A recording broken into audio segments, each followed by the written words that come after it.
पुराना कौन सा वो, कार्यपालिका, कार्यपालिका ठीक है, चौथा अध्याय है ना। तो पहले बताओ कि कार्यपालिका समझते क्या, आप बताओ कार्यपालिका है क्या। जो विधायिका विधायिका जो कानून बनाती है और कार्यपालिका फिर उसे क्या नाम है लागू करती है। लागू करते हैं। कार्यपालिका सरकार का एक अभिन्न अंग है, मतलब बहुत जरूरी पार्ट है ये बोल सकते हैं पालन सरकार, करवाती है। सरकार का एक पार्ट है, ये भी बोल सकते हैं कार्यपालिका। तो कार्यपालिका कितने प्रकार की, तो दो प्रकार की होती है। कौन कौन सी होती है, एक होती है स्थायी, ठीक है, अस्थायी। एक अस्थायी। स्थायी और अस्थायी, ये मैंने तुमको बताया था। स्थायी कौन सी होती है स्थायी और अस्थायी कौन सी होती है, बताओ। स्थायी और अस्थायी। स्थायी कार्यपालिका, इसमें आते हैं सरकारी कर्मचारी, कौन आते हैं, सरकारी कर्मचारी। और अस्थायी में कौन आते हैं, हमारी जो मेन सरकार होती है, जिसमें कि हम केंद्रीय मंत्रिमंडल को बोलते हैं, ठीक है। जो मंत्रिमंडल जिसमें प्रधानमंत्री वगैरह आते हैं ना, वो क्या है, हमारी अस्थायी। क्योंकि ये कभी भी खत्म हो सकती है, 5 साल बाद तो इसको हटना ही हटना होता है। 5 साल बाद दोबारा जो है कार्यपालिका बने, जो अस्थायी कार्यपालिका दोबारा बनती है, क्योंकि उसमें जो है मंत्री जो होते हैं उनका फेरबदल होता है, या तो बदलते हैं या पूरी की पूरी सरकार बदल जाती है, कोई और पार्टी आती है, या फिर क्या होता है मंत्रियों का बदलाव हो जाता है। अगर वही पार्टी वापस आती है तो क्या होता है, मोस्टली केसेस में देखा गया है कि पार्टी क्या करते हैं, अपने मंत्री को कर देती है चेंज। क्या कर देती है, चेंज, अगर वही पार्टी वापस आती है तब। अदरवाइज जो है जब पार्टी बदलेगी तो सीधी सी सरकार भी बदली जाएगी। और स्थायी में तुमको मैंने बता दिया कौन सी होती है, जो परमानेंट हाँ, ये संविधान के भाग 5 में आती है। किस में आती है, भाग 5 कार्यपालिका, जो कार्यपालिका ना संविधान के 5 भाग में आते हैं। भाग नंबर 5, कितने भाग है संविधान के, 22 भाग है। तो 22 भाग में से 5वां भाग जो है, गिनती करेंगे 1 2 3 4 5, तो 5वें नंबर पर आता है, ठीक है। फिर 6ठे नंबर पर कोई और आता है, ठीक है। तीसरे भाग में हमने किसको देखा था, तीसरे भाग में हमने देखा था उसको, मौलिक अधिकारों को, किसको देखा था, मौलिक अधिकारों। और चौथे भाग में क्या देखा था हमने, वो राज्य के, नीति निर्देश। नीति हाँ, राज्य के नीति निर्देशक तत्व देखे थे हमने, ठीक है। कार्यपालिका का अर्थ सबसे पहले तो यही याद रखा है ना, कार्यपालिका सरकार के उस अंग से है, यानी कि सरकार के उस अंग को कहा जाता है जो कायदे कानूनों को संगठन में रोजाना लागू करते हैं, यानी कि जो कानूनों को क्या करते हैं, लागू करती है, उसी को बोलते हैं कार्यपालिका, ठीक है। सरकार का वह अंग जो नियमों को लागू करता है और प्रशासन का काम करता है। किसका काम करता है, प्रशासन। प्रशासन का मतलब समझते हो ना किसे बोलते हैं, प्रशासन, हाँ। मतलब आदर से जनता प्रशासन। प्रशासन का मतलब सरकार चलाना, राज करना, क्या करना, राज करना, कार्यपालिका कहलाता है। कार्यपालिका विधायिका द्वारा स्वीकृत नीतियों और कानूनों को लागू करने के लिए जिम्मेदार होती है। किसके लिए, कार्यपालिका जो विधायिका द्वारा बोला ना स्वीकृत, यानी कि विधायिका ने विधायिका में कौन आती है, जो हमारी संसद होती है उसकी बात कर रहे हैं, ठीक है। तो विधायिका जो कानूनों को बनाती है उनको क्या करती है, लागू करने के लिए जिम्मेदारी किसके ऊपर होती है, कार्यपालिका के ऊपर होती है। किसके ऊपर होती है, कार्यपालिका। क्योंकि देखो विधायिका पालिका में क्या होता है, पहले कानून बनता है, कानून पास होने के बाद फिर किसके पास जाता है, राष्ट्रपति के पास जाता है, राष्ट्रपति के पास जब कानून बन जाता है फिर जिम्मेदारी किसके पास आती है, मंत्रिमंडल के पास, केंद्रीय मंत्रिमंडल के पास आती है, यानी कि अस्थायी सरकार के पास आती है। फिर वो नीचे ऑर्डर देती है, क्या देती है, फिर नीचे ऑर्डर देती है, बता देती है कि ये कानून बन गया, अब अगर कोई इसका उल्लंघन करता है तो उसको दंड दिया जाएगा। और दंड देने का काम किसका होता है, दंड देने का वो हाँ। है, अदालत। न्यायपालिका, न्यायपालिका। अगर अच्छा, हाँ। किसी ने कानून को तोड़ा है, कानून किसके द्वारा बनाया गया, विधायक के द्वारा, लागू किसके द्वारा किया गया, कार्यपालिका। अब जो तोड़ेगा उसको दंड देगी कौन, न्यायपालिका, ठीक है। अब कार्यपालिका में देखो क्या है, केवल राष्ट्रपति, प्रधानमंत्री या मंत्री ही नहीं होते, बल्कि इसके अंदर पूरा प्रशासनिक ढांचा भी आता है, पूरा प्रशासनिक। अब ये प्रशासनिक ढांचा जानते हो किसे बोलते हैं, प्रशासनिक ढांचा का मतलब होता है वही सरकारी कर्मचारी जो होते हैं उसके अंदर आते हैं। सिविल सेवा के सदस्य भी आते हैं इसके अंदर, क्यों आते हैं, सिविल सेवा के सदस्य भी आते हैं, ठीक है। राजनीतिक कार्यपालिका में सरकार के प्रधान और उनके मंत्रियों को सम्मिलित किया जाता है। क्या बोल रहा है, राजनीतिक कार्यपालिका में किसको शामिल किया था, एक तो प्रधान और उसके मंत्रियों को। मैंने बताया ना मंत्रिमंडल, तो मंत्रिमंडल में कौन है, एक तो प्रधानमंत्री है, फिर उसके दूसरे अन्य मंत्री जैसे रक्षा मंत्री और रक्षा मंत्री, वित्त मंत्री, ठीक है, स्वास्थ्य मंत्री, शिक्षा मंत्री, बहुत सारे मंत्री हैं, ठीक है। तो ये सब इसके अंदर क्या होता है, शामिल होते हैं, ठीक है। ये सरकार की सभी नीतियों यानी कि उन्होंने जो कानून बनाया या योजना बनाई के लिए उत्तरदायी होती है। कौन, ये जो कार्यपालिका होती है, कौन सी, अस्थायी कार्यपालिका या फिर राजनीतिक कार्यपालिका, ठीक है। राजनीतिक अधिकारी निर्वाचित होते हैं, स्थायी नहीं। क्या बोल रहा है, राजनीतिक जो अधिकारी होते हैं वो कौन से होते हैं, वो राजनीतिक अधिकारी निर्वाचित होते हैं। निर्वाचित का मतलब समझते हो किसे बोलते हैं, हाँ जी, निर्वाचित किसे बोलते हैं? निर्वाचित। हाँ, जिनको चुना गया है। निर्वाचित। चुनाव कौन कौन चुनेगा? जनता। जनता चुनेगी वोट डालकर। तो जिनको चुना गया है वही होते हैं निर्वाचित अधिकारी। ये स्थायी नहीं होते। क्या नहीं होते? स्थायी नहीं। लिखा ना आगे, स्थायी नहीं। ठीक है। स्थायी कार्यपालिका में जो लोग रोज रोज के प्रशासन के लिए उत्तरदायी होते हैं को सम्मिलित किया जाता है। क्या करा है? स्थायी कार्यपालिका में उन लोगों को शामिल किया जाता है जो रोज रोज के प्रशासन के लिए उत्तरदायी होते हैं, जिसमें आते हैं क्या? ये सिविल सेवक हैं, जैसे IAS IPS आदि। इनके नीचे और सरकारी कर्मचारी वो भी आते हैं इसके अंदर। ठीक है, ये बड़ी पोस्ट है इसलिए इनका नाम रखा गया है IAS IPS। ठीक है। अमेरिका में अध्यक्षात्मक व्यवस्था है और कार्यकारी शक्तियाँ राष्ट्रपति के पास होती है। ठीक है, जैसे अपने यहाँ पे राष्ट्रपति जो शक्तियाँ होती है किसके पास होती है? प्रधानमंत्री के पास होती है, केंद्रीय मंत्रिमंडल के पास होती है। ऐसी अध्यक्षात्मक जो व्यवस्था होती है उसके अंदर किसके पास होती है? राष्ट्रपति के पास होती है। किसके पास होती है? राष्ट्रपति के पास होती है। ठीक है, और ऐसी व्यवस्था कहाँ पर है? अमेरिका में। कहाँ पर है? अमेरिका में। कनाडा में संसदीय लोकतंत्र है। क्या है? कनाडा में कैसा लोकतंत्र है? संसदीय लोकतंत्र है और संवैधानिक राजतंत्र है। कैसा है? संवैधानिक राजतंत्र है और संसदीय लोकतंत्र है, जिसमें महारानी राज्य की प्रधान और प्रधानमंत्री सरकार का प्रधान होता है। क्या बोल रहा है कि देखो, एक राजतंत्र है, राजतंत्र की वजह से वहाँ पे क्या है? एक महारानी है।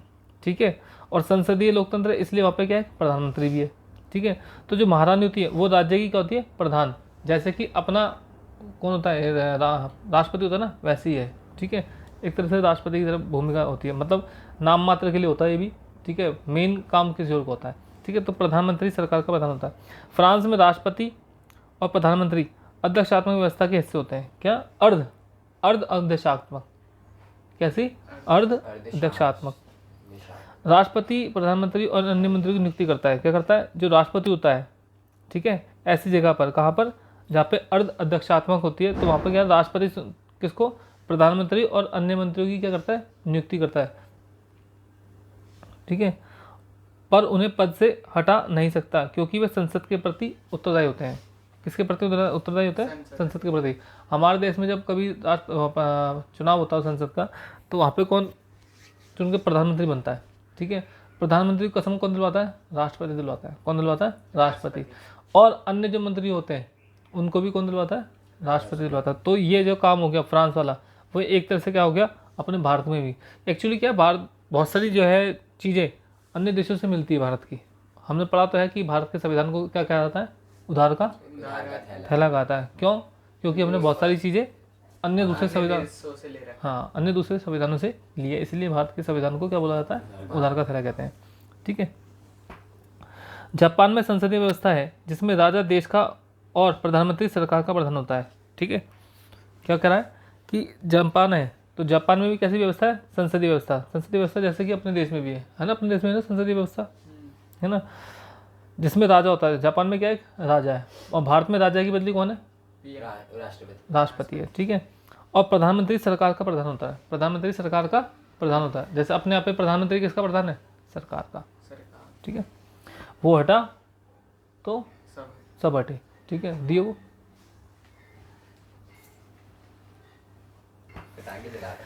इटली एक संसदीय व्यवस्था है। ठीक है, इटली में भी क्या एक संसदीय व्यवस्था है जिसमें राष्ट्रपति देश का और प्रधानमंत्री सरकार का प्रधान होता है। राष्ट्रपति क्या है? देश का, और प्रधानमंत्री सरकार का प्रधान होता है। ऐसे ये बिल्कुल सेम हमारे ऐसे हो गया, समझ लो।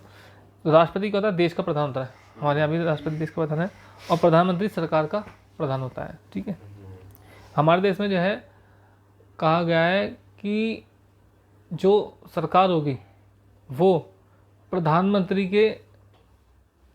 प्रधानमंत्री के कहने पर काम करती है। यानी कि जो शक्ति होती है सरकार की वो राष्ट्रपति के अंदर निहित होती है। किसके अंदर होती है? राष्ट्रपति। यानी कि राष्ट्रपति की शक्तियों का वो प्रयोग करते हैं राष्ट्रपति के कहने पर, ऐसे बोल सकते हैं।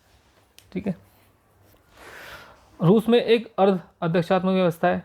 ठीक है, जिसमें राष्ट्रपति देश का प्रधान और राष्ट्रपति द्वारा नियुक्त प्रधानमंत्री सरकार का प्रधान होता है। ये सारे वो देश बताए गए हैं जिनसे हमने कुछ ना कुछ लिया है। ठीक है, उधार लिया है। ठीक है, जर्मनी एक संसदीय व्यवस्था है। इसमें भी यहाँ पर राष्ट्रपति नाम मात्र का प्रधान होता है, जबकि चांसलर क्या होता है? सरकार का। जो चांसलर होता है वो प्रधानमंत्री की तरह होता है यहाँ पर। ठीक है, तो अभी हमने किस किस देश के बारे में देखा? हमने देखा अमेरिका के बारे में। तो अमेरिका में अध्यक्षात्मक व्यवस्था है। ठीक है, और कनाडा में देखा हमने संसदीय लोकतंत्र है वहाँ पर, और संवैधानिक राजतंत्र, वहाँ पे दो तरह की व्यवस्था है। फ्रांस में देखा तो वहाँ पे क्या है? अर्ध अध्यक्षात्मक व्यवस्था है। ऐसी अध्यक्षात्मक व्यवस्था किस में, रूस में भी है, ठीक है। जापान में देखते हैं तो जापान में क्या है, संसदीय व्यवस्था। संसदीय व्यवस्था कहाँ पर, कनाडा में भी है और जापान में भी है और भारत में भी है और एक इटली में भी है। इटली के साथ साथ जर्मनी में भी है, ठीक है। ज से जापान, ज से जर्मनी, ठीक है, और क्या, ई से इटली। ई से इटली, कितनी, 3 थी, 4 थी, 4 थी, और क से कनाडा, ठीक है।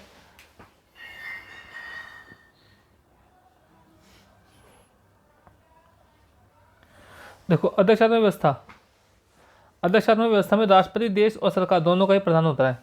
क्या बोला, जो अध्यक्षात्मक व्यवस्था है, कहाँ पर है अध्यक्षात्मक व्यवस्था, अमेरिका में, अभी पढ़ा था ना, और रूस। वहाँ पर अर्ध है, अमेरिका। वहाँ पर तो अर्ध है, रूस में अर्ध है, अर्ध, रूस में देखो अर्ध, देखो अर्ध अध्यक्षात्मक लिखा है, अर्ध अध्यक्षात्मक, ठीक है। तो हमने क्या बात कर रहे हैं, अध्यक्षात्मक व्यवस्था, ये कहाँ पर है, रूस के, अमेरिका में, सॉरी, हाँ अमेरिका में। तो इसमें क्या होता है, जो राष्ट्रपति होता है वो देश और सरकार दोनों का ही क्या होता है, प्रधान होता है, देश और सरकार दोनों का ही प्रधान, क्योंकि वहाँ पे सिर्फ एक ही होता है, वहाँ पे कौन नहीं होता। देखो अपने यहाँ पर, अब अपने यहाँ पे क्या है, अपने यहाँ पे राष्ट्रपति भी है और प्रधानमंत्री भी है, तो इसलिए राष्ट्रपति को क्या बनाया गया, देश का प्रधान बना दिया गया, और सरकार का प्रधान किसको बनाया गया, प्रधानमंत्री। लेकिन अध्यक्षात्मक व्यवस्था में सिर्फ एक ही बंदा होता है, राष्ट्रपति ओनली, तो वो इसलिए देश का भी हुआ और सरकार का भी हुआ, ठीक है। इस व्यवस्था में सिद्धांत और व्यवहार दोनों ही, राष्ट्रपति का पद बहुत शक्तिशाली होता है। क्या कह रहा है, इस व्यवस्था में सिद्धांत और व्यवहार दोनों में ही राष्ट्रपति का पद क्या होता है, बहुत ज़्यादा शक्तिशाली होता है। अमेरिका, ब्राज़ील, लैटिन अमेरिका के कई देशों में यही व्यवस्था है। कौन सी व्यवस्था है, अध्यक्षात्मक, हाँ अध्यक्षात्मक है। अब आता है संसदीय व्यवस्था। संसदीय व्यवस्था जैसे कि हमारे देश में भी है, तो संसदीय व्यवस्था में सरकार का प्रधान कौन होता है, प्रधानमंत्री, और देश का प्रधान कौन होता है, राष्ट्रपति। हमारे देश में राष्ट्रपति, बाकी देशों में राजा भी हो सकता है, ठीक है। इस व्यवस्था में एक राष्ट्रपति या राजा होता है। देखो आगे बोला हुआ ना कि इस व्यवस्था में क्या, एक राष्ट्रपति होता है और एक राजा होता है। तो अगर राष्ट्रपति या राजा होगा तो वो देश का प्रधान होगा, ठीक है, जबकि सरकार का प्रधान कौन होगा, सरकार का होगा प्रधानमंत्री, ठीक है। जो देश का नाम मात्र का प्रधान होता है, क्या, देश का नाम मात्र का प्रधान होता है, क्योंकि सभी शक्तियों का प्रयोग कौन कर रही थी, सरकार कर रही थी, यानी कि प्रधानमंत्री कर रहा होता है, किनकी, राजा या राष्ट्रपति की, इसलिए उसको बोला जाता है नाम मात्र का। जैसे कि हमने बताया था कि अपने देश का जो राष्ट्रपति वो नाम मात्र के लिए होता है, खाली उसका काम क्या है, सिग्नेचर करना, कानून बन गया बस, ठीक है। और इसको इसलिए बोलते हैं क्योंकि वो जो है एक्चुअली क्या, जब कभी दूसरे देश से आक्रमण होता है, मतलब लड़ाई होती है, तो उस पर जो है राष्ट्रपति साइन करता है कि लड़ाई करनी है नहीं करनी, उसी का कहना होता है कि इस देश के क्या संबंध बनाने, क्या नहीं बनाने, ठीक है। तो इसलिए उसको प्रधान माना जाता है देश का, क्योंकि देश की तरफ से कौन, किसका साइन होना है, राष्ट्रपति का साइन होना है। तो देश की तरफ से जो है कौन डील करता है एक तरह से, राष्ट्रपति। जब हम देखते हैं भाई स्कूल में कोई नियम बनता है तो उस पर किसका साइन होता है, प्रिंसिपल का साइन होता है, हम कह सकते हैं प्रिंसिपल का कहना है, तो उसको माना जाएगा, ठीक है। तो प्रधानमंत्री के पास क्या वास्तविक शक्ति होती है, क्या, प्रधानमंत्री के पास, जैसे भी मैंने बताया, खाली उसका काम तो क्या है, राष्ट्रपति साइन करना, लेकिन वास्तव में शक्ति किसके पास होती है, प्रधानमंत्री के पास होती है, वही कर रहा होता है मेन सारी बातें, ठीक है। हाँ, Bharat, Germany, Italy, Japan, England, पुर्तगाल आदि देशों में यही व्यवस्था है, ठीक है। अभी मैंने बताया भी था, क्या, जैसे जर्मनी, जैसे जापान, ई से इटली, और आई से इंडिया, है ना, सी से कनाडा, और ई से इटली नहीं, वो तो आई से होगा इटली तो, लेकिन हिंदी में तो ई से इटली हो जाएगा, ठीक है। और वहाँ से भारत, ठीक है, और इंग्लैंड और पुर्तगाल, ठीक है। ये ऐसी व्यवस्था है जहाँ पर क्या है, जर्मनी, वो क्या है, संसदीय व्यवस्था है, ठीक है। तो संसदीय व्यवस्था में कौन होता है प्रधान, सरकार का, कनाडा भी था। बताओ, सरकार का प्रधान कौन होता है संसदीय व्यवस्था में, सरकार का प्रधान, और देश का राष्ट्रपति, और राजा भी हो सकता है। और अध्यक्षात्मक में, अध्यक्षात्मक में उसमें होता है वो सरकार का तो होता है प्रधानमंत्री, और राष्ट्र का होता है राजा है, फिर राष्ट्रपति हो सकता है। अभी किसके बारे में बता रहे हो, संसदीय व्यवस्था बता रहे हो या अध्यक्षात्मक, मैं नहीं बोलता। अध्यक्षात्मक में जो है कौन, वो होगा ही नहीं, राष्ट्रपति तो होगा, मतलब प्रधानमंत्री तो होता ही नहीं वहाँ पर, राष्ट्रपति दोनों का मतलब हाँ, होता है, देश का भी और हाँ सरकार का भी, ठीक है। अब आता है अर्ध अध्यक्षात्मक व्यवस्था। इसमें राष्ट्रपति और प्रधानमंत्री दोनों होते हैं, इसमें भी जैसे संसदीय व्यवस्था होती है वैसे इसमें होते हैं, लेकिन उसमें राष्ट्रपति को दैनिक कार्यों के संपादन में महत्वपूर्ण शक्तियाँ प्राप्त हो सकती है। क्या बोला है कि जो दैनिक कार्य होते हैं उनमें महत्वपूर्ण शक्तियाँ इसके पास हो सकती है, किसके पास? राष्ट्रपति के पास हो सकती है, जबकि संसदीय व्यवस्था में नहीं होती। फ्रांस, रूस और श्रीलंका में ऐसी ही व्यवस्था है। कहाँ पर? फ्रांस, रूस और श्रीलंका में ऐसी व्यवस्था। कौन सी? अर्ध अध्यक्षात्मक व्यवस्था। अब भारत में संसदीय कार्यपालिका के विषय में देखते हैं। किसके बारे में? भारत में संसदीय कार्यपालिका। ठीक है, ये किसमें आती है संसदीय कार्यपालिका? ये आती है भाग 3 में, नहीं 5 में। वो 3 में मौलिक अधिकार है। 3 में मौलिक अधिकार भैया। अच्छा, संसदीय कार्यपालिका की विशेषता बताओ क्या हो सकती है? संसदीय संसदीय कार्यपालिका की विशेषता क्या हो सकती है? कार्यपालिका 2 तरह की होती है, स्थायी और अस्थायी संसदीय कार्यपालिका में। तो जो कार्यपालिका होता है उसका प्रधान संसदीय व्यवस्था में कौन होता है? अभी तो बताया, नहीं वो प्रधानमंत्री। संसदीय व्यवस्था में सरकार का प्रधान प्रधानमंत्री, देश का प्रधान राष्ट्रपति। अभी तो जब से बोले जा रहे हैं, बताओ यार, हद है। ठीक है, और किसके द्वारा चुनी जाती है ये सरकार? लोगों के द्वारा। लोगों के द्वारा होती है। ठीक है, दूसरा ये जो है संसद के प्रति उत्तरदायी होती है। किसके प्रति? संसद के प्रति। ठीक है, देखो आगे इसमें पढ़ते हैं। यह संविधान निर्माता, हमारे संविधान निर्माता यह चाहते थे कि जिन्होंने संविधान बनाया था कि सरकार ऐसी हो जो जनता की अपेक्षाओं के प्रति संवेदनशील और उत्तरदायी हो, यानी कि जनता की बातों को माने। ठीक है, और जनता के द्वारा चुनी जाए। ऐसा केवल संसदीय व्यवस्था में ही संभव था। किसमें? संसदीय व्यवस्था या संसदीय कार्यपालिका में ही संभव था। अध्यक्षात्मक कार्यपालिका क्योंकि राष्ट्रपति की शक्तियों पर बहुत बल देती है। क्या? जो अध्यक्षात्मक है, कहाँ पर अध्यक्षात्मक व्यवस्था? उस पे किस पर है? किस पर है अध्यक्षात्मक व्यवस्था? रूस में। रूस में? हाँ। मेरे अंदाज से तो शायद अमेरिका में यार। अमेरिका में। ठीक है, उसमें सिर्फ अध्यक्षात्मक बोला है। हाँ। वो अमेरिका में। अमेरिका में।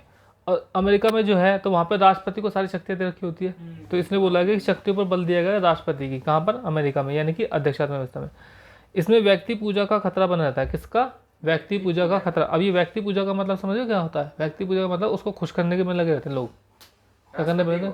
हाँ, कि हम ये खुश रहेगा तो हमारा काम सारे बनेंगे। वैसे तो क्या हमारे यहाँ भी है, किसी भी नेता को खुश करो, अपने सारे काम बनवाओ, है ना। तो वहाँ पर क्या बताया गया है? इसमें पॉलिटिकल के उसमें भाषा में बोला गया है कि वहाँ पर क्या हो सकता है कि सारी शक्ति तो किसके पास होती है? राष्ट्रपति के पास होती है ना। तो उसको खुश रखो, अपने सारे काम बनवाओ। ठीक है, यहाँ पर यहाँ का लोगों का मानना है कि यहाँ पे जो सरकार जो होती है सारे अलग अलग मंत्री होते हैं इसके अंदर।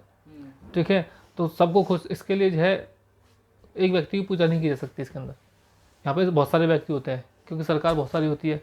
ठीक है, मतलब सरकार के मंत्रिमंडल अलग अलग बटा होता है। इसलिए संविधान निर्माता एक ऐसी सरकार चाहते थे जिसमें एक शक्तिशाली कार्यपालिका तो हो, लेकिन साथ साथ उसमें व्यक्ति पूजा पर भी पर्याप्त अंकुश लगे।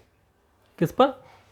व्यक्ति पूजा। यानी कि उनको ये लगता था कि अगर हम संसदीय व्यवस्था अपनाएंगे और अध्यक्षात्मक व्यवस्था नहीं अपनाएंगे, अगर अध्यक्षात्मक अपना लेते हैं तो लोग जो है एक व्यक्ति को खुश करने में लगे रहेंगे। वो कौन है? राष्ट्रपति। और अपने काम को बनाएंगे। लेकिन अगर हम ये संसदीय व्यवस्था अपनाते हैं तो इसके अंदर क्या होता है? बहुत सारे वो होते हैं, नेता वगैरह होते हैं, तो उनको खुश नहीं किया सकता इतने सारों को। ठीक है, कोई ना कोई बीच में क्या आ जाएगा और जो लालचीपन है उसको क्या करेगा? ख़त्म करेगा। जो एक व्यक्ति जो किसी दूसरे नेता को खुश करके जो अपने काम बनवा रहा है तो उसके बीच में क्या करेगा? वो दीवार बना देगा। ठीक है, या फिर बोल सकता है उसके आवाज़, उसके खिलाफ आवाज़ उठाएगा। ठीक है, या उस पर अंकुश लगा देगा। संसदीय व्यवस्था में कार्यपालिका विधायिका या जनता के प्रति उत्तरदायी होती है। क्या बोला? जो कार्यपालिका होती है किसके प्रति? विधायिका के प्रति या जनता के प्रति क्या होती है? उत्तरदायी होती है। कौन? कार्यपालिका। कार्यपालिका का हर एक मंत्री जनता के प्रति या विधायिका के प्रति क्या होता है? उत्तरदायी होता है। अगर जो कार्यपालिका में जो जितने भी मंत्रिमंडल होता है ना, अगर किसी एक व्यक्ति के प्रति यानी कि किसी एक नेता के खिलाफ भी अविश्वास प्रस्ताव पास हो जाता है तो पूरी की पूरी सरकार क्या होती है? गिर जाती है। पूरी की पूरी सरकार क्या होती है? गिर जाती है। ठीक है, इसलिए संविधान में राष्ट्रीय और प्रांतीय दोनों ही स्तरों पर संसदीय कार्यपालिका की व्यवस्था को स्वीकार किया गया है। किस पर? राष्ट्रीय और प्रांतीय। अब ये प्रांतीय क्या है? क्रांति। हाँ, प्रांतीय समझे? प्रांत कैसे बोलते हैं? प्रांतीय प्रांतीय मतलब अपने जो राज्य है ना, उन सबको प्रांत बोला गया है। जितने भी राज्य हैं, राजस्थान, गुजरात, यूपी वगैरह, ये सब क्या है? प्रांत है सारे। ठीक है, तो देखो हमने देखा, एक तो देखो राष्ट्र स्तर है, यानी कि देश के स्तर पर तब भी करते हैं जब कभी देश का प्रधानमंत्री बनाना होता है तो हम चुनाव करते हैं, वोट डालते हैं। जब राज्य का प्रधानमंत्री चुनना होता है, राज्य का प्रधानमंत्री कौन होता है? राज्य का प्रधानमंत्री जैसे अपना केजरीवाल, हाँ, सीएम सीएम। कह सकते हैं। सीएम क्या है? राज्य का एक प्रधानमंत्री होता है। वैसे तो हम उसको मुख्यमंत्री बोलते हैं, संविधान में मुख्यमंत्री बोला गया, लेकिन अगर समझें तो बिल्कुल प्रधानमंत्री की तरह होता है। तो उस राज्य का प्रधानमंत्री कौन हुआ? एक तरह से सीएम हुआ। ठीक है, मुख्यमंत्री से हम बोलते हैं। तो दोनों ही स्तरों पर, राष्ट्रीय स्तर पर और प्रांतीय स्तर पर, हमने क्या अपनाया है? संसदीय व्यवस्था को अपनाया है, ताकि किसी व्यक्ति को खुश ना किया सके। और दूसरी बात, ये जो है किसके प्रति उत्तरदायी रहेंगे? किसके प्रति उत्तरदायी रहेंगे? कार्यपालिका नहीं, जनता और के और विधान सभा के। सभा के। या विधायिका के। ठीक है, संसद ही बोल सकते हो, उसको ध्यान रखना। भारत में इस व्यवस्था में राष्ट्रपति औपचारिक प्रधान होता है। क्या होता है? औपचारिक प्रधान होता है, तथा प्रधानमंत्री और मंत्रिपरिषद इस राष्ट्रीय स्तर पर सरकार चलाते हैं। राज्यों के स्तर पर ये काम कौन करता है? मुख्यमंत्री और उसकी मंत्रिपरिषद। और वहाँ पे जो राज्य स्तर होता है, राज्य स्तर पर राष्ट्रपति की भूमिका कौन निभाता है? राज्य स्तर पर राष्ट्रपति की भूमिका कौन निभाता है? यानी कि उसके भी साइन होते हैं। अगर राज्य स्तर पर कोई कानून बनेगा तो कौन बंदा साइन करता है? राज्यपाल। राज्यपाल। जैसे राष्ट्रपति होता है बिल्कुल वैसे ही सेम क्या होता है? राज्यपाल होता है। ठीक है, औपचारिक, ये इंपॉर्टेंट क्वेश्चन है, ध्यान रखना। भारत में संसदीय व्यवस्था से आप क्या समझते हैं? संसदीय कार्यकाल किस प्रकार जो है सरकार, मतलब क्या जानते हैं, ये कह सकते हैं। ठीक है, तो ये सारी बातें आती है। देखो कार्यपालिका होती है कितने साल की चुनी जाती है? 5 साल के लिए होती है। और ये कैसी होती है? अस्थायी होती है, कभी भी जो है गिर सकती है। ठीक है, औपचारिक रूप से संघ की कार्यपालिका शक्ति राष्ट्रपति को दी गई है। किसको दी गई है? राष्ट्रपति को। ऐसी राष्ट्रपति के प्रति राज्य में कौन होता है? राज्य में वो सीएम। सीएम। राष्ट्रपति की तरह राज्य में कौन होता है? अभी तो बताया था। राष्ट्रपति की तरह। हाँ, जैसे राष्ट्रपति नहीं, वो होता है कौन होता है? क्या नाम है इसका? क्या नाम है? विधायक। विधायक। तो वो सीएम ही तो है। नहीं सरकार। सरकार तो मंत्रिपरिषद और सीएम, मतलब कह सकते हैं मंत्रिपरिषद से बनती है सरकार। तो बताओ, राज्य, राज्य आगे क्या है बताओ? राज्य सूची। अभी तो बताया था यार, राज्यपाल। राज्यपाल। राज्यपाल, राज्यपाल, राज्यपाल उसके अंदर जो कौन आते हैं? राष्ट्रपति की तरह काम करता है। कहाँ पर? राज्य में। अभी बताया नहीं था क्या? अभी तो बताया था। राज्य में राष्ट्रपति की तरह काम कौन करता है? राज्यपाल करता है। देश स्तर पर कौन करता है? राष्ट्रपति करता है। ठीक है, तो बोला गया है कि संघ की, ये संघ क्या, संघ किस बवाल का नाम आ गया? संघ का मतलब होता है देश। ठीक है, तो देश की कार्यपालिका शक्तियां राष्ट्रपति को दी गई है। ऐसे ही प्रांत की कार्यपालिका शक्ति किसको दी गई है? राज्यपाल। राज्यपाल को। ठीक है, वास्तविक रूप से प्रधानमंत्री और मंत्रिपरिषद के माध्यम से राष्ट्रपति अपनी शक्तियों का क्या करता है? प्रयोग करता है। राष्ट्रपति किसकी अपनी शक्तियों का प्रयोग करता है? किसके माध्यम से? प्रधानमंत्री और मंत्रिपरिषद की। राष्ट्रपति अपनी शक्तियों का प्रयोग किनके माध्यम से करता है? प्रधानमंत्री और मंत्रिपरिषद। ऐसे ही मैं बोलूँगा कि राज्यपाल अपनी शक्तियों का प्रयोग करता है किसके माध्यम से? सीएम और मंत्रिपरिषद। मंत्री दोनों तरफ ही मंत्रिपरिषद है। ठीक है, राष्ट्रीय स्तर पर राज्यपाल तो राष्ट्रपति के उसमें वो करता है। की तरह काम करता है ना। तो जैसे हमारा देश होता है वैसे ही हमारा राज्य होता है, प्रांत भी होता है, तो राज्य होता है। तो राज्य, देश स्तर पर तो बनाया गया किसको? राष्ट्रपति को, कि भाई आप संभाल लोगे। राज्य स्तर पर बनाया गया किसको? राज्यपाल को। जैसे ही देश स्तर पर प्रधानमंत्री होता है, ऐसे ही राज्य स्तर पर होता कौन?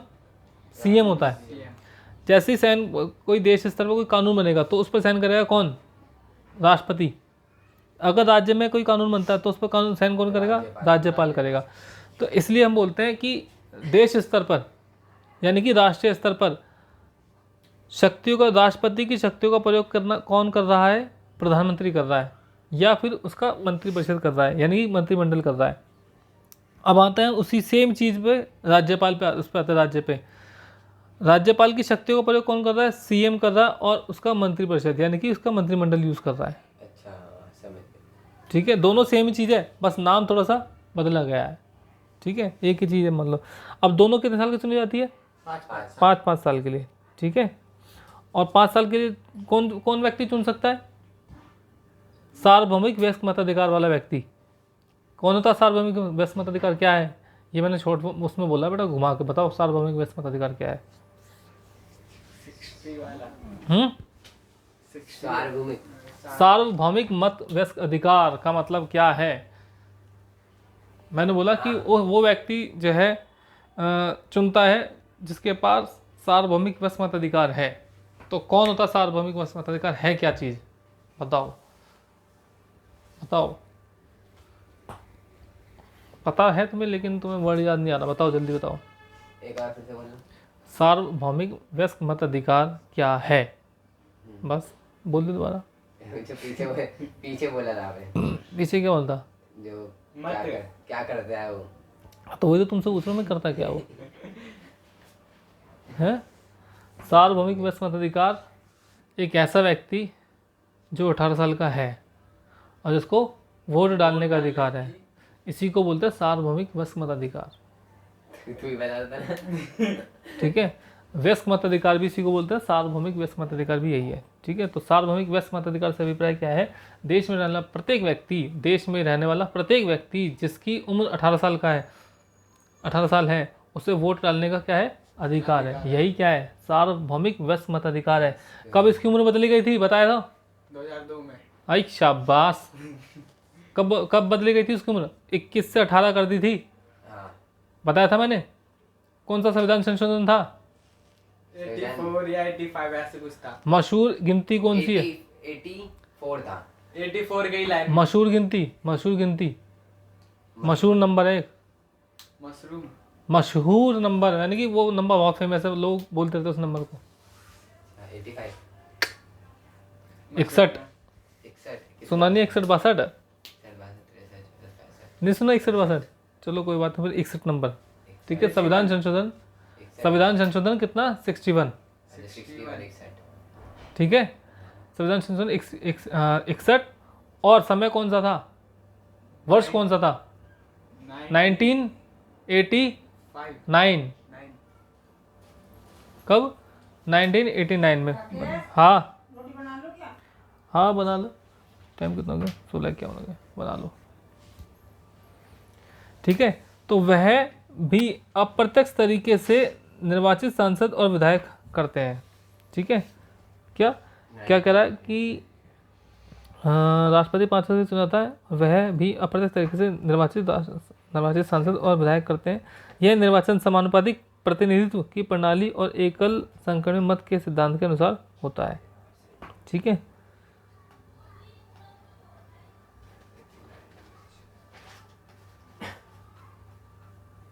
अच्छा, राष्ट्रपति 5 साल से चुना जाता है। तो राष्ट्रपति कितने साल के चुना जाता है? 5 साल के चुना जाता है। ठीक है, और ये जो राष्ट्रपति चुना जाता है, राष्ट्रपति के चुनाव में भाग कौन लेता है? मैंने तुमको बताया था राष्ट्रपति के चुनाव चुनाव में, में उसी हाँ। का पार्टी का बंदा ले।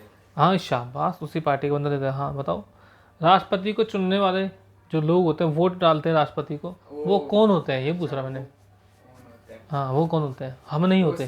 वो सरकार के मतलब उसमें रहता है, वो क्या नाम है? किस में रहते? घर में, सरकार की पार्टी अंडर में। पार्टी के लोग रहते हैं। एक वो एमएलए नहीं एक लाख, एक नहीं, एक 10 देखो 10,000 बंदे की आवाज। हाँ, एक आवाज होती है वो- एमएलए। एमपी। कौन व्यक्ति चुनता है? तो चुनता कौन कौन है? नंबर 1 एमएलए, जो तुमने बताया था वो सही बोला था, हाँ। गलत नहीं बोला था। ठीक है, दूसरा आते एमपी। ठीक है, कौन?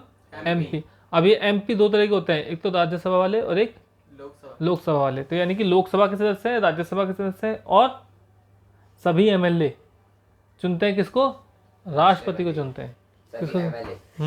सभी एमएलए और लोकसभा के सदस्य और राज्यसभा के सदस्य राष्ट्रपति को चुनते हैं, यानी वोट डालते हैं राष्ट्रपति को, ठीक है। हमारी तरफ से डाल देते हैं, वो किसकी तरफ से डाल रहे हैं, हमारी तरफ से डाल देते हैं, क्योंकि हम तो वहाँ जा नहीं सकते, हमने उस एक बंदे को चुन रखा होता है, तो जो उसका निर्णय होगा वही हमारा निर्णय होता है। एक तरह का मतलब क्या है, हमने उस व्यक्ति को चुनकर भाई जो वो बोलेगा समझ लो वही निर्णय हमारा। बोलते ना कई बार कि हमारी पार्टी से वो खड़ा हुआ, उसने जो बोल दिया वही है, ठीक है, ऐसे ही हुआ है।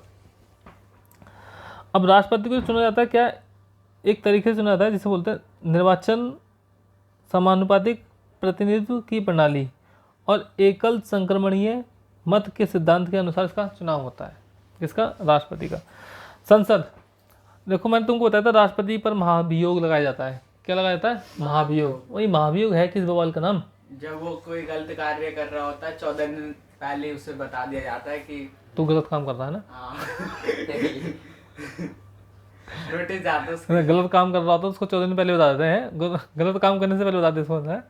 होता क्या है, महाभियोग सबसे पहले तो क्या है, महाभियोग राष्ट्रपति को हटाने की प्रक्रिया है। क्या, राष्ट्रपति को हटाने की प्रक्रिया है। हमारे संविधान के अनुच्छेद कौन सा, शायद 56 है शायद, ये कितना 56, मुझे सही से याद नहीं आ रहा कि 56 है कितना है, बट अनुच्छेद तुमको याद होना चाहिए, मुझे तो खैर याद नहीं, मैं तो भूल गया अनुच्छेद कितना, अनुच्छेद 300 मतलब 300। तो महाभियोग है, महाभियोग के अनुच्छेद के अनुसार दिया गया है आर्टिकल नंबर 61 बताया गया है। तो आर्टिकल 61 में क्या कहा जाता है, उसको 14 दिन पहले बताया जाता है, किसको, राष्ट्रपति को, ठीक है, 14 दिन पहले बता दिया जाता है। एक्चुअली क्या था, दोनों सदनों में से किसी एक सदन में जो है पास किया जाता है उसके लिए, उसके खिलाफ, किसके खिलाफ, राष्ट्रपति के खिलाफ, ठीक है। महाभियोग प्रस्ताव लोकसभा में पेश करने के लिए कम से कम 100 सांसदों के हस्ताक्षर, कितने, 100 सांसदों के हस्ताक्षर चाहिए होते हैं, जबकि राज्यसभा में कम से कम 50 सांसदों के हस्ताक्षर चाहिए होते हैं। किसमें, राज्यसभा में, क्योंकि देखो लोकसभा में संख्या ज़्यादा, राज्यसभा में संख्या कितनी है, कम। लोकसभा में कितनी है, 500 548 नहीं 552 हो सकती है, अभी फिलहाल 550 कर दी गई है, हाँ ठीक है, 550 कर दी गई है। और जो राज्यसभा है, राज्यसभा में कितनी, 240 वैसे 89 ऐसे कुछ है। 252 है इसके अंदर, हाँ ठीक है। वर्तमान में कितनी है, 245 है शायद वर्तमान में, ठीक है। तो हम नहीं पढ़ रहे थे, हाँ। तो और ये महाभियोग की प्रक्रिया हमने किस देश से ली है, किस, हाँ अमेरिका से लिए। महाभियोग की प्रक्रिया हमने किससे ली है, अमेरिका से ली है, ठीक है। तो उसके पद से उसको हटाया जाता है। महाभियोग केवल संविधान के उल्लंघन के आधार पर लगाता है, किसके उल्लंघन के आधार पर, संविधान के, यानी कि उसने समझ लो संविधान का उल्लंघन किया, यानी कि संविधान के अनुसार काम नहीं कर, जैसे कि बोल सकते हैं कि जो है अभी बोला भाई कोई कानून पास होगा तो उस कानून पर राष्ट्रपति क्या करेगा, साइन करेगा। राष्ट्रपति के पास गया कोई क्या, दस्तावेज गया, ठीक है, दस्तावेज बोल सकते हैं, कानून गया, कोई बिल गया, ठीक है। अब आया उसके पास, उसने देखा कि हाँ भाई ठीक है, दे दिया उसने वापस। जब वापस दे देगा तो अब वापस उसके पास आएगा, किसके पास, राष्ट्रपति के पास। इस कंडीशन में क्या करेगा, राष्ट्रपति को साइन करने ही करने हैं, ये मैंने तुमको बताया था, लेकिन बोलता नहीं कर रहा, दोबारा लो। अब क्या हो गया, उसने क्या करा, संविधान के अनुसार काम नहीं करा। संविधान क्या कहता है कि अगर दोबारा उसके पास आया, किसके पास, राष्ट्रपति के पास, तो अब उसको साइन करने ही करने हैं। उसको करने क्या, साइन करने ही करने हैं। तो ये अगर वो नहीं करता साइन, तो वो क्या हो जाएगा, संविधान का उल्लंघन हो जाएगा। मैंने तुमको बताया था ना, एक ऐसे राष्ट्रपति शायद ज्ञानी जेल सिंह, ठीक है, उन्होंने क्या करा था, राष्ट्रपति के पास एक कानून आया था, तो उन्होंने उस कानून का अपने पास ही रख लिया, वापस ही नहीं भेजा उन्होंने। क्या नहीं करा, वापस नहीं भेजा, अपने पास ही रख लिया, और अगले 5 साल तक वो पड़ा रहा, यानी कि उस पर उन्होंने क्या नहीं करे, साइन। अगर वो वापस भेज देते तो वो दोबारा क्या होता, वापस आया था, जब वापस आता तो उनको साइन करने पड़ते, तो और साइन नहीं करते वो, तो फिर उल्लंघन होता, फिर उनको हटा दिया था। तो उनके पास एक तरीका है, आर्टिकल 111 के अंदर आता शायद ये, ठीक है, कि आ गया तो अपने पास रख लो, ठीक है, कोई कानून आ गया तो उसको क्या कर लो, अपने पास ही रख लो और छोड़ दो कुछ समय के लिए। अब देखो संविधान की शक्ति और स्थिति, एक औपचारिक प्रधान है, कौन, राष्ट्रपति। राष्ट्रपति को तो वैसे बहुत सी कार्यकारी, विधायी, कानून बनाना, कानूनी और आपात शक्तियाँ प्राप्त होती है। राष्ट्रपति के पास आपात शक्तियाँ मैंने तुमको बताई थी ना, कौन कौन सी, 52 के बाद 56, 56 के बाद 60, 60 यानी कि 352, 356 और 360 ये राष्ट्रपति की शक्ति है। 4 लेके आया। 4 का गैप था, ठीक है। ये आपातकालीन शक्ति है किसके पास? राष्ट्रपति के पास। पहली 352 क्या कहती है कि भारत में राष्ट्रीय आपात लगाया जाएगा अगर किसी देश ने क्या करा, हमला। आक्रमण करा है, ठीक है। आक्रमण के आधार पर लगाता है, भारी आक्रमण जिसे बोलते हैं, ठीक है, भारी आक्रमण। फिर आती है कौन सी? 356, ये क्या है? राष्ट्रपति शासन है। क्या है ये? राष्ट्रपति शासन। देखो तुम्हें अगर आर्टिकल याद रहेंगे तो ज़्यादा बढ़िया रहेगा। मैं तुमको पहले ही बताया था कि आर्टिकल नहीं मिल रहे, इसके अंदर तो लिखे हैं बहुत सारे। वो 14 से लेके 35 तक है। हाँ, मौलिक अधिकार उसका लिखा हुआ है, तो मैं भेज दूँगा, कोई बात नहीं, आर्टिकल, ठीक है। मैंने को पहले मेरे को सारे आर्टिकल याद थे, अब तो मैं भूल गया क्योंकि मैंने काफ़ी दिन से पढ़ाई नहीं करी ना। तो 356 तो राष्ट्रपति शासन है। क्या? राष्ट्रपति शासन। ये राष्ट्रपति शासन कब लगता है? जब कभी किसी राज्य की सरकार वही संविधान के अनुसार काम नहीं करती, तो ऐसे में क्या लगाता है? राष्ट्रपति शासन लगाता है, ठीक है। फिर आता है क्या? आर्टिकल 360, ये है वित्तीय आपातकाल। क्या? वित्तीय आपातकाल। इसके अंदर वित्तीय आपातकाल आता है। अभी तक ये लगा है? वित्तीय आपातकाल अभी तक नहीं लगा। जो 352 था राष्ट्रीय आपातकाल इसे हम बोलते हैं, ठीक है। क्या बोलते हैं इसको? राष्ट्रीय आपातकाल। ये अभी तक हमारे कितनी बार लगाए? 3 बार लगाए। कब लगाया? 3 बार। एक तो लगा था कब? 1962 में। कब क्या हुआ था इस समय? इसमें China war, India China war, ठीक है। और 1965 में लगाया था हमने, नहीं लगाया था? 1965 में 65 हाँ, 1965 में लगाया था ना? नहीं लगाया था। नहीं लगाया। उस समय भी हमारा आक्रमण हुआ था किसके साथ? पाकिस्तान के साथ। पाकिस्तान, लेकिन हमने नहीं लगाया था। क्यों? क्योंकि जो 1962 में लगा हुआ था वो अभी तक चल रहा था। क्या चल रहा था? जो 1962 में लगाया था, क्या आपातकाल लगाया था, वो अभी भी चल रहा था, उसकी डेट अभी भी चल रही थी, इसलिए हमने नहीं लगाया। फिर हमने कब लगाया था? 1971 में लगाया था। 1971 में क्या हुआ था फिर से बताओ? India versus Pakistan. जब हमने किसको आज़ाद करवाया था? वो बांग्लादेश को। बांग्लादेश को। पाकिस्तान के टुकड़े हुए थे ना हाँ, वो 1971 में। फिर उसके बाद कब लगा था? 1975। ये इंदिरा गांधी के टाइम लगा था। इंदिरा गांधी के टाइम पे देखो 2 लगे थे, एक तो 1971 में लगा था, ठीक है, और एक 1975 में लगा था। ऐसे देखो, ऐसे कर सकते हैं देश की पहली बार एक देश की एक ऐसी प्रधानमंत्री जिसके टाइम में 2 बार क्या लगा? आपातकाल लगा। एक तो 1971 में लगा था और एक 1975 में लगा था। 1975 में जो आपातकाल लगा था ये आंतरिक विद्रोह के आधार पर लगा था। किस पर लगा था? आंतरिक विद्रोह के आधार पर। आंतरिक विद्रोह का मतलब कहने का मतलब यह है कि इनका मानना था कि देश में जो राजनेता है, जो नेता है, वो क्या कर रहे हैं? खिलाफ खड़े हो गए और उन्होंने जनता को क्या कर दिया? भड़का दिया है। और वो जो है क्या कर रहे हैं? सशस्त्र विद्रोह कर रहे हैं। क्या कर रहे हैं? सशस्त्र विद्रोह, यानी कि हथियार लेकर क्या कर रहे हैं? मतलब अशांति का माहौल इन्होंने क्रिएट कर दिया है, ठीक है। तो इसलिए 1975 में क्या कर दिया? आपातकाल लगा दिया था, ठीक है। परंतु जितने भी जो है आपातकाल की शक्ति होती है, इन सभी शक्तियों का प्रयोग वह मंत्रिपरिषद की सलाह पे करता है। 1978 में क्या हुआ था? फिर संविधान संशोधन हुआ था। कौन सा? 44वां हुआ था। कब हुआ था? 44वां। 42वां हुआ था, 42 का 44वां हुआ था, ठीक है। तो उसमें कह दिया गया था कि अब जो भी वो लगेगा, आपातकाल लगेगा, वो तभी लगेगा जब तक मंत्रिपरिषद की उस पर सलाह नहीं होगी। यानी कि मंत्रिपरिषद जब तक लिख कर नहीं दे देगा तब तक आंतरिक जो है आपातकाल नहीं लगाया जाएगा, ठीक है। अब आता है राष्ट्रपति के विशेष अधिकार। राष्ट्रपति के विशेष अधिकार। संवैधानिक रूप से राष्ट्रपति को सभी महत्वपूर्ण मुद्दों और मंत्रिपरिषद की कार्यवाही के बारे में सूचना प्राप्त करने का अधिकार है, ठीक है। देखो, अब विशेष अधिकार में क्या बताएगा? सदनों को पुनर्विचार के लिए लौटा सकता है। क्या लौटा सकता है? मतलब सदनों को पुनर्विचार के लिए लौटा सकता है। अब क्या लौटा सकता है बताओ? सदनों को, सदन यानी कि लोकसभा, राज्यसभा।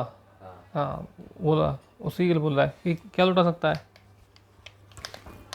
कानून नियम लौटा सकते। हाँ, जो विधेयक होता है ना, विधेयक, जो विधेयक होता है, विधेयक मतलब वो जो बिल उसके पास गया साइन होने के लिए कोई, ठीक है, तो वो क्या कर सकता है? पुनर्विचार के लिए लौटा सकता है। पुनर्विचार के लिए एक बार और सोच लो, बताया था ना मैंने। वीटो शक्ति का प्रयोग करके संसद द्वारा पारित विधेयक को स्वीकृति देने में विलंब कर सकता है। मैंने भी तुमको बताया था ना, ये आर्टिकल नंबर 111 में आता है, उसको बोलते हैं वीटो पावर। Veto power. हाँ, वीटो राष्ट्रपति की वीटो पावर है ये, कि कोई कानून पास होने के लिए आया, साइन होने के लिए आया, तो राष्ट्रपति ने क्या कर लिया, उसको अपने पास अपने पास रख धर लिया, अब साइन ही नहीं करे, तो ये क्या है, वीटो पावर है।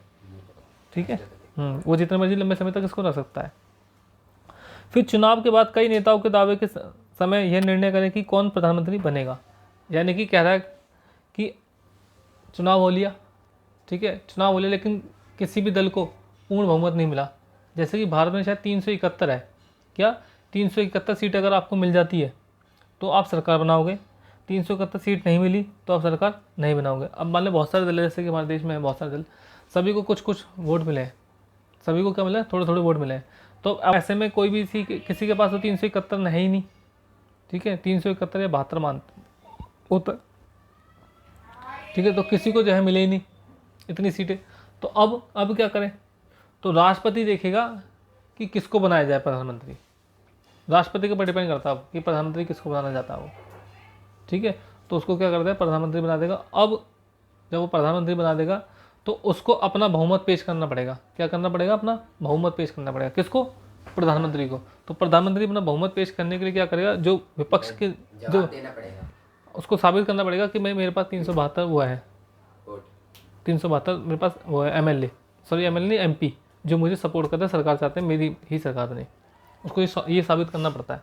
यानी कि कह सकते हैं जब कभी लोग ये लग सकते हैं, ये लगता है ना सदन, क्योंकि जब वोट होता है तो उसके कुछ समय बाद ही सदन लगता है, दोनों सदन एक साथ बैठते हैं उसमें, ठीक है, तो फिर क्या होता है, वो बस साबित करना पड़ता है उसको, नहीं दोनों सदन एक साथ नहीं बैठते, अलग अलग ही बैठते हैं, अलग राज्यसभा अलग बैठती है और जो कहते हैं लोकसभा अलग बैठती है, तो उसको साबित करना पड़ता है। यहाँ पे फिर वो वोट खड़े मतलब हाथ खड़े करते हैं कि भाई हम इनके साथ हैं, 372 ने हाथ खड़े कर दिए तो समझ लो सरकार बन गई, इसी बोलते हैं बहुमत पेश करना, ठीक है। तो जो राष्ट्रपति होता है ना, जो राष्ट्रपति की इस शक्ति कौन सी, कि भाई किसी भी नेता को क्या बना देगा, वो प्रधानमंत्री बना देगा, इसे बोलते हैं विवेकाधिकार शक्ति। क्या बोलते हैं, विवेकाधिकार, क्योंकि वो अपने विवेक से बनाता है, किससे बनाता है, अपने विवेक से, सोच विचार करके कि भाई ये सही रहेगा सरकार के लिए, देश के लिए क्या बन सकता है, सही प्रधानमंत्री बन सकता है, तो इसको वो बोलता है विवेकाधिकार। कौन सा, विवेकाधिकार, या बोल सकते हैं कि राष्ट्रपति का विवेक, ठीक है। तो ये हो गया। अब बोल रहा है कि देश में राष्ट्रपति की जरूरत क्या है, जब हमें पता है कि राष्ट्रपति एक नाम मात्र के लिए होता है तो उसकी जरूरत क्या है, ठीक है। तो यहाँ पे कुछ बातें बता रखी है कि क्यों जरूरी है। देखो, संसदीय व्यवस्था में समर्थन ना रहने पर, क्योंकि संसदीय व्यवस्था, मैंने तो आपको बताया था कि सरकार कैसे होती है, यहाँ पे अस्थायी होती है। कैसे होती है, अस्थायी, वो कभी भी क्या होती है, खत्म हो जाती है। अगर किसी ने, जैसे अभी मैं तुमको बताया था कि उसको जो है अपने वो साबित करना पड़ता है, बहुमत साबित करना पड़ता है उसको, क्या साबित करना पड़ता है, बहुमत, किसको, प्रधानमंत्री को। अभी बताया था ना कि उसको बहुमत साबित करना पड़ता है, कहाँ पर, लोकसभा में, ठीक है। तो जब ऐसा होता है कई बार, पहले तो भाई सरकार बन गई, लेकिन उसके मंत्री कुछ जो है रूठ गए उससे, क्या हो गए, इससे रूठ गए, तो उन्होंने बोले कि हम सरकार को सपोर्ट नहीं करेंगे, तो ऐसे में सरकार क्या होती है, गिर जाती है। जैसे कि बहुत से राज्यों में तुमने देखा होगा, पहले मध्य प्रदेश से, मध्य प्रदेश में पहले सरकार किसकी थी, कांग्रेस की सरकार थी, अब किसकी आगे, बीजेपी के आगे, ठीक है। ऐसे बहुत सारे राज्य हैं जहाँ पे सरकार क्या है, बदली है, क्या ये सरकार में बदलाव आया, तो ऐसे ही गिरी है वो, ठीक है। तो यह बोल रहा है कि जब कभी सरकार के पास समर्थन नहीं रहता, ठीक है, संसदीय व्यवस्था में जब कोई समर्थन ना रहने पर मंत्रिपरिषद को कभी भी हटाया जा सकता है। क्या हो सकता है, कभी भी हटाया जा सकता है। देखो, जब समर्थन नहीं होगा तो सरकार गिरेगी, जब सरकार गिरेगी तो मंत्रिपरिषद अपने आप ही क्या हो जाएगा, समाप्त हो जाएगा, ठीक है।